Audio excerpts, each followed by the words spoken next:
మన జీవితంలో చాలా సార్లు ఫ్రెండ్స్ వల్ల, ఫ్యామిలీ వల్ల, రిలేషన్షిప్ వల్ల, కలీగ్స్ వల్ల డిసప్పాయింట్ అవుతూనే ఉంటాం. నిజానికి ఈ డిసప్పాయింట్మెంట్ కి కారణం ఏంటో తెలుసా? మన యొక్క ఎక్స్పెక్టేషన్. కొన్నిసార్లు రిప్లై రాలేక, కొన్నిసార్లు లైక్స్ లభించలేక, కొన్నిసార్లు మనం చేసిన హెల్ప్ కి తిరిగి వేరే వారు మనకు సహాయం చేయలేకపోతున్నారు అనే ప్రతి విషయానికి మనం ఎక్స్పెక్ట్ చేస్తూ ఈ రోజు బాధపడుతున్నాం.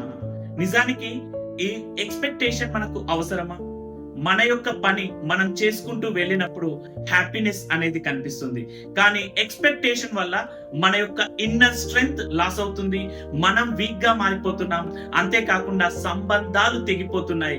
దయచేసి మిత్రమా, ఎక్స్పెక్టేషన్ బదులు మనం ప్రతి ఒక్కరికి వీలైనంత వరకు సహాయం చేస్తూ ముందుకెళ్లే కోసం ప్రయత్నం చేద్దాం. జీవితం కరిగిపోయే మంచు, ఉన్న దాంట్లో నలుగురికి పంచు.